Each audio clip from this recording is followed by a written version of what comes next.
신앙 여정을 함께하는 우리 모두를 환영합니다. 매일이 연약한 우리의 지혜로는 하루도 살 수 없음을 고백합니다. 온전히 내어드리는 하루가 되시길 바라며 다 함께 사도신경으로 우리의 신앙을 고백하겠습니다. 전능하사 천지를 만드신 하나님 아버지를 내가 믿사오며 그 외아들 우리 주 예수 그리스도를 믿사오니 이는 성령으로 잉태하사 동정녀 마리아에게 나시고 본디오 빌라도에게 고난을 받으사 십자가에 못 박혀 죽으시고 장사한 지 사흘 만에 죽은 자 가운데서 다시 살아나시며 하늘에 오르사 전능하신 하나님 우편에 앉아 계시다가 저리로서 산자와 죽은 자를 심판하러 오시리라.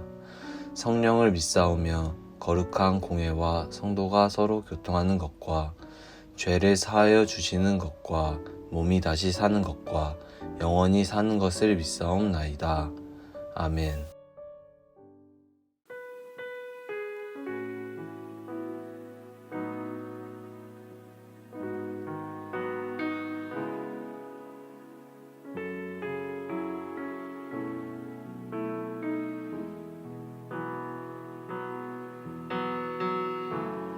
나의 소망 되신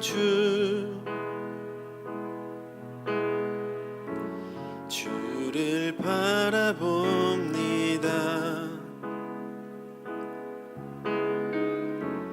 다시 오실 나의 왕 예수,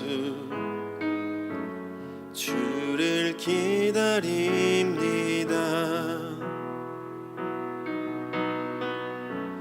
나의 소망 되신 주를 바라봅니다.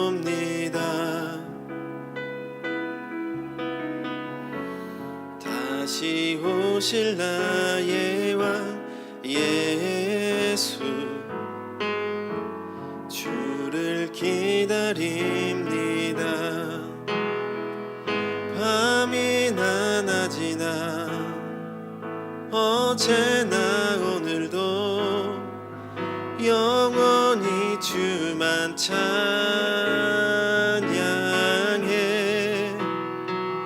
괴롭고 슬플 때 낭망하여 넘어져도 언제나 주만 찬양하겠네.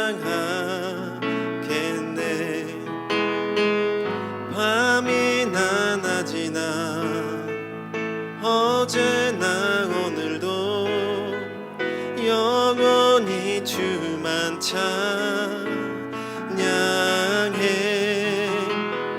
괴롭고 슬플 때 낭망하여 넘어져도 언제나 주만 찬양하겠네.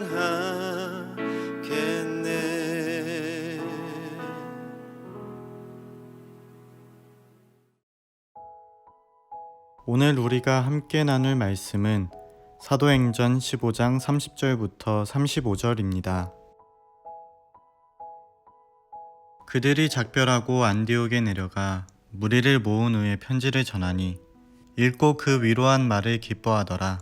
유다와 실라도 선지자라 여러 말로 형제를 권면하여 굳게 하고 얼마 있다가 평안히 가라는 전송을 형제들에게 받고 자기를 보내던 사람들에게로 돌아가되 바울과 바나바는 안디옥에서 유하며 수다한 다른 사람들과 함께 주의 말씀을 가르치며 전파하니라. 아멘. 반갑습니다. 오늘 사도행전 15장 30절부터 35절을 중심으로 믿음이라는 주제의 말씀을 함께 나누겠습니다. 예루살렘 교회는 바리새파, 즉 할례당과의 관계를 끊었고 바울과 바나바와 함께 유다와 실라를 안디옥 교회로 파송하기로 만장일치로 결의합니다. 만장일치로의 그 결정에 대해서 유다와 실라에 대한 믿음과 신뢰가 만장일치로 나타나기도 한 것이지만 그보다도 모든 일을 이루시는 분이 하나님이라고 하는 하나님에 대한 만장일치의 결정이라고 말하는 것이 더 정확한 설명일 거라고 말씀을 어제 드렸습니다. 우리의 지혜와 지식과 생각과 말과 상황에 대한 판단보다 하나님이 더 완전한 분이시라고 하는 믿음으로만 가능했던 일입니다. 우리에게도 그 믿음이 필요합니다. 하나님의 완전하심을 믿는 믿음을 말하는 것이죠. 그 믿음으로만 우리는 모든 일에 도전할 수 있습니다. 우리가 이해되지 않는 순간에도, 이해와 납득이 되지 않는 순간에도 하나님에 대한 완전한 인정, 그 믿음의 고백이 우리로 하여금 믿음의 길을 가게 하는 것입니다. 우리는 그것을 신앙이라고 부릅니다. 오늘 이제 저녁에 황소영 집사님께서 태국에 가시는데 어떻게 어려움이 없었겠습니까? 특별히 믿지 않는 가족들의 반대가 왜 없었겠습니까? 그러나 그 속에서 끊임없이 설득하고 이해를 시키고 그러면서 본인 속에 있는 믿음을 확증하는 것이죠. 신앙은 그렇게 나에 대해서 죽고 나의 판단과 나의 생각에 대해서 죽고 하나님이 내 속에 사시는 과정이 우리의 신앙 여정인 것입니다. 자, 오늘 본문으로 돌아가 보면 바나바와 바울이 안디옥에 도착해서 예루살렘 교회의 공식적인 결정문을 읽어주었습니다. 그때 모두가 기뻐하죠. 30절, 31절 함께 읽겠습니다. 시작. 그들이 작별하고 안디옥에 내려가 무리를 모은 후에 편지를 전하니 읽고 그 위로한 말을 기뻐하더라. 여기 보면 위로와 기쁨이라는 말이 나옵니다. 바울과 바나바가 예루살렘 교회의 결정문을 안디옥 교회 성도들 앞에서 읽었을 때 그 결정문을 아예 위로한 말이라고 규정했고 그것을 들을 때 안디옥 교회 모든 성도들이 기뻐했다 이런 내용인데 예루살렘 교회의 결정이라는 것이 어떤 것이었습니까? 그것은 몇 가지 내용들이었는데 먼저는 바울을 공식적인 리더로 인정한 것이고 그리고 유다와 실라를 만장일치로 보낸 것이고 할례당과의 관계를 끊은 것, 이 정도로 우리가 이해할 수 있을 것입니다. 그 모든 것들은 믿음으로 한 결정들이었다고 말씀을 어제 드렸죠. 믿음은 그 자체가 목적이거나 목표가 될 수 있는 게 아니고 하나의 매개체가 되어서 반드시 그 다음으로 이어지는 역할을 합니다. 그래서 믿음이라는 것은 표어가 되는 순간 힘을 잃어버립니다. 믿어야 됩니다. 믿으십시오. 우리 믿습니다. 저는 믿어요. 이거는 죄송하지만 무능한 말입니다. 야고보서에서는 그것을 죽은 믿음이라고까지 표현합니다. 믿음을 가지고 무엇을 해라, 이게 중요하다는 것이죠. 그 무엇이 없는 외쳐지는 믿음 혹은 속에 살아있다고 말하는 그 믿음은 죽은 믿음이라는 겁니다. 믿음을 가지고 염려와 두려움 속으로 걸어 들어갈 수 있겠는가? 이게 믿음인 것이죠. 안디옥 교회는 예루살렘 교회가 선배 교회로서 하나님을 믿는 그 믿음으로서 행한 결정들, 할례당과의 관계를 끊은 것, 바울을 또 하나의 리더로 공식화한 것, 유다와 실라를 만장일치로 보낸 것, 모두가 믿음이 필요한 일이었다고 말씀을 드렸는데 그들의 그런 믿음의 행위를 보면서 큰 위로를 얻었다는 것입니다. 믿음의 결정을 통해서 어떻게 위로를 받을 수 있을까? 우리가 이제 오늘 고민하려고 하는 내용인데요. 잘 생각해 보시면 그 답을 어렵지 않게 얻을 수 있습니다. 여러분, 우리가 기도에 대해서 말씀을 드릴 때 기도가 무엇이 중요하다 그랬습니까? 기도의 대상과 내용이 중요하다 그랬죠. 어떤 근거를 가지고 기도하는가가 중요하다. 그게 기도의 대상이라는 말의 의미다.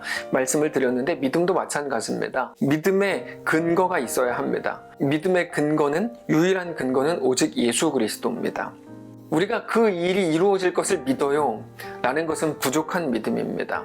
우리가 믿는다고 할 때 무엇을 믿는다고 말하는 것일까요? 예수 그리스도가 이 땅에 오시고 나를 위해 죽으시고 부활하셨다고 하는 것, 죽음의 권세를 깨뜨리고 부활하셨다고 하는 것을 믿는다. 그게 믿음의 유일한 근거입니다. 동시에 우리 믿음의 내용이 되기도 합니다. 우리가 가진 복음에 무엇이 있습니까? 예수님의 오심, 죽으심, 부활이 있죠. 근데 예수님의 오심은 우리가 잘 아는 것처럼 믿음으로 순종하신 결과로서 오신 겁니다. 예수님께서 이 땅에 오신 것, 고통을 당하신 것, 십자가를 지신 것 모두가 순종의 결과물이었습니다. 예수님은 믿음으로 하나님의 말씀에 순종하셨고 그렇게 이 땅에 오셨습니다. 그리고 그 끝에 사망의 권세를 깨뜨리시고 부활하신 것입니다. 우리도 오늘 우리의 모든 절망의 자리, 죽음의 자리, 우리의 두려움과 염려의 자리로 들어갈 수 있다면 그것은 오직 믿음으로만 가능한 일일 것입니다. 세상은 그 믿음이 없어서 두려움을 피하라고 말하고 두려우면 망했다고 말하고 현실의 어려움을 편함으로 바꾸는 것이 유일한 소망이요 능력이라고 말합니다. 그러나 기독교는 그렇지 않습니다. 우리는 하나님의 계획과 일하심과 완전하심을 믿습니다. 그래서 두려움 속으로 걸어 들어갑니다. 그 속에서도 놀라운 일을 행하실 것을 우리가 믿기 때문입니다. 어떻게 믿습니까? 그 길을 걸으신 우리 예수님을 보고 알고 믿기 때문입니다. 우리 예수님이 죽음으로 걸어 들어가셨지만 끝내 죽음을 이기시고 부활 승리하신 것을 믿기 때문입니다. 그래서 우리는 믿음으로 도전한 이야기를 들을 때 마음이 막 설레고 도전이 되고 위로가 되고 주님 나도 그 길을 걷기를 원합니다 라고 고백하게 되는 것입니다. 그것이 안디옥 교회가 예루살렘의 이야기를 들을 때 위로를 얻었던 가장 큰 이유였습니다. 결국에 우리 태도가 중요한 겁니다. 우리의 인정이죠. 하나님은 나의 아버지입니다. 하나님은 나의 왕입니다. 하나님은 나보다 옳습니다. 하나님은 완전합니다. 그러므로 나는 오늘 하나님이 말씀하시고 요구하시고 도전하시는 그 길로 가보겠습니다. 하나님이 주인이신 삶을 살아내는 것을 어제는 실패했지만 오늘 또다시 도전해 보겠습니다 라고 하는 그 인정과 고백이 우리에게 요구된 믿음의 고백이라는 것입니다. 그래서 얼마 전에도 말씀을 나누었지만 바울의 고백, 나는 당장 죽어서 하나님께로 가는 게 훨씬 더 좋은 일이지만 내가 육신으로 있는 이것이 너희를 위하여 더 유익하다는 걸 내가 잘 안다. 그래서 나는 오늘 살아있는 이것도 하나님께 감사하다 라는 그 빌립보서의 고백, 바울의 이 고백이 얼마나 멋있는 고백인지 다시 한번 생각하게 되는 것입니다. 바울이 육신으로 있는 게 사람들에게 왜 더 유익할까요? 바울이 그렇게 실력이 있고 유능하고 막 말씀을 잘 전하고 그러니까 유익한 걸까요? 오히려 그 반대입니다. 무슨 말인가 하면 바울의 고통과 바울의 무너짐과 바울의 실패를 보면서 바울의 고통을 보면서 야, 바울도 사는구나. 하나님이 바울도 살리는구나. 나도 살리시겠구나. 나와도 함께 하시겠구나. 그 위로를 얻기 때문입니다. 우리가 바울의 초상화를 보면 바울은 정말 볼품없고 하나도 안 멋있습니다. 바울은 육체의 질병도 많았고요. 그 질병들 때문에 바울의 사역에 상당히 많이 방해를 받았습니다. 그러면서도 끝내 예수님의 복음을 전하는 것이 많은 성도들에게 위로를 주더라는 거죠. 예전에 박완서 씨 이야기를 말씀드린 적이 있는데 자기 아들이 이른 나이에 세상을 떠났습니다. 슬픔이 너무 커서 잠시 쉬려고 어느 곳에 머물러 있는데 한 중년 여성이 얼굴이 근심이 가득한 표정으로 들어왔답니다. 그래서 무슨 일이 있으시냐 이렇게 물어봤더니 지금 자기 자식이 병에 걸려서 자기 마음이 너무 고통스럽다 이렇게 얘기했다는 것이죠. 그래서 박완서 씨가 힘내십시오. 나는 얼마 전에 젊은 자식을 잃었습니다 라고 했더니 그 여성의 얼굴이 밝아지더래요. 그게 위로입니다. 바울의 삶을 보면서 성도들이 왜 위로를 받습니까? 나보다 더한 사람도 있구나. 내가 제일 못났고 내가 제일 형편없고 내가 가장 그냥 천한 사람인 줄 알았는데 나보다 더한 사람도 있구나. 그게 위로가 된다는 거야. 자, 지금부터 잘 들으십시오. 그래서 세상이 우리의 힘을 빼앗기 위해 하는 일이 무엇입니까? 네 인생 최악이야. 이 말을 해주는 거야. 여러분, 세상은 우리에게 계속 그 얘기를 해줘요. 네 인생 최악이야. 너는 흙수저야. 너 못났어. 네가 가진 게 뭐를 해. 네가 가진 게 뭐 있어. 너는 죽어라고 해도 집도 못 사. 지금 시대 많은 젊은이들이 듣는 이야기죠. 88만 원 세대. 남들은 네 나이에 뭐를 했고 뭐를 샀고 뭐를 이루었는데 너는 그게 뭐냐. 이따위 소리들을 합니다. 세상이 감히 성도들에게 왜 그렇게 할까요? 무너뜨리려고 하는 거죠. 아무것도 못하게 하고 꼼짝 못하게 가만히 있게 하려고. 너는 가만히 있어. 너는 숨만 쉬어. 이런 거죠. 사랑하는 성도 여러분, 그런 말들을, 그런 소리들을 듣지 마십시오. 그거는 사실이냐 아니냐가 하나도 중요한 게 아닙니다. 왜요? 그건 분명히 세상이 우리를 영원히 망하게 하기 위해서 하는 말이기 때문입니다. 현실을 외면하자는 게 아닙니다. 하나님이 우리를 위해 행하실 일들을 믿음으로 바라보라는 거죠. 세상은 우리를 죽이고 망하게 하기 위해서, 완전히 무너뜨리기 위해서 그런 말들을 합니다. 그러나 하나님은 그런 가운데에서도 우리를 살리고 세우고 회복시키신다는 사실을 믿으실 수 있기를 바랍니다. 왜요? 담대함으로 우리에게 허락된 그 길을 걷게 하시기 위해서입니다. 그래서 바울을 보여주시고, 수요 예배를 통해서는 다윗을 보여주시고, 우리 전 인생을 통해서 예수님을 우리에게 보여주시면서 우리에게 허락된 그 길을 너도 믿음으로 걸으라 말씀을 하시는 거죠. 믿음으로 걷는다는 게 무슨 말이라고요? 두려움과 염려가 있는 그 속으로 뚜벅뚜벅 걸어가는 겁니다. 염려를 내가 없애줄게라고 말씀하시지 않고요. 그 상황 속에서 염려하지 말라고 말씀하십니다. 염려하지 말라는 게 무슨 말일까요? 그거는 염려라는 감정이 악한 감정이라는 말이 아니고, 염려에 묶여서 아무것도 못하는 일을 하지 말라. 염려에 묶여서 가만히 있는 거 하지 마라. 염려가 있는 그 속으로 담대하게 들어가라, 이런 말입니다. 내가 너와 함께 한다. 소망을 가지라. 담대하게 그 길을 걸으라. 이렇게 말씀하시는 게 복음입니다. 그리고 우리의 유일한 소망이 오직 예수님이 이 땅에 오셔서 십자가를 지시고 죽음의 권세를 깨뜨리셨다고 하는 그 말씀입니다. 결국에 그 믿음의 내용이 중요한 겁니다. 사랑하는 성도 여러분, 오늘 우리의 믿음의 내용을 깊이 생각하시는 날이시기를 바랍니다. 우리는 어디서 왔고 어디로 가고 있는지, 우리의 주인은 누구고 내 왕은 누군지, 우리를 구원하신 하나님은 오늘 우리에게 무엇을 요구하시고 무엇을 도전하시고 어떤 고백을 받아내기를 원하시는지 오늘 깊이 묵상하는 날이시기를 바랍니다. 특별히 우리 앞에 있는 모든 현실들로 인해서 절망하지 마시고 오직 예수 안에서 이루신 일들을 보면서 성도 여러분, 참된 위로를 얻으시기를 바랍니다. 그 위로와 힘으로 오늘 우리에게 허락된 오늘의 삶을 믿음으로 살아내고 그 속에서 놀라운 승리 이루시는 우리 하나님을 바라보는 귀한 날들 되시기를 주님 이름으로 축복합니다. 특별히 오늘 저녁에는 수차례 말씀을 드린 것처럼 4차 파송교사로 황수영 집사님께서 태국에 들어갑니다. 개인적으로도 그렇지만 교회로도, 그리고 웃구막으로도 아주 큰 도전입니다. 만만치 않은 시기에 우리는 우리 모두가 한 팀이 되어서 이 도전 앞에 과감하게 한 걸음 발자국을 떼기로 결정했습니다. 끝이 창대할 것이기 때문이 아닙니다. 우리가 유명해질 것을 기대하기 때문이 아닙니다. 오늘 순종하는 그 순종이 오늘 우리에게 요구된 하나의 믿음이기 때문입니다.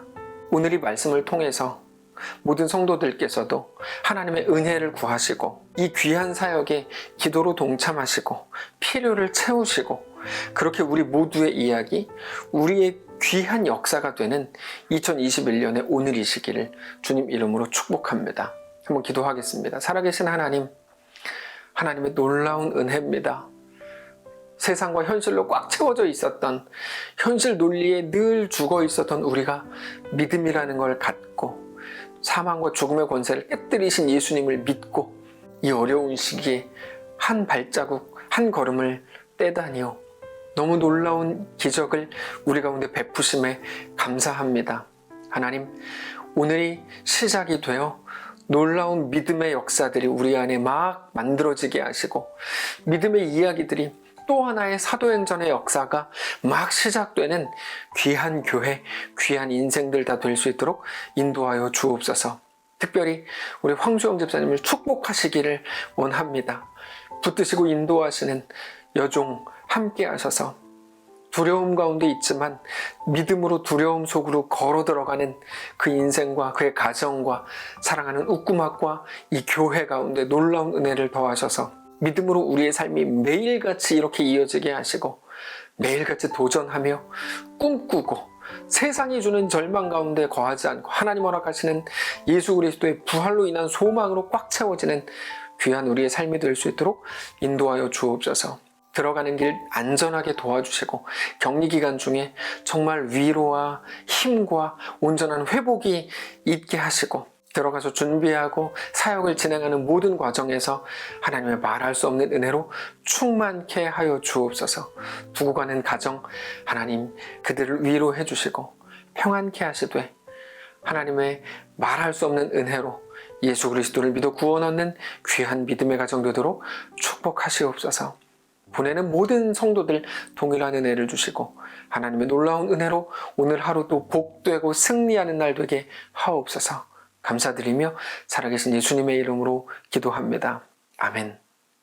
사랑하는 성도 여러분, 오늘 이 말씀을 기억하시고 우리에게 허락된 오늘 우리의 인생 속에 또 믿음으로 반응하고 순종하고 승리하는 날 되시기를 축복합니다.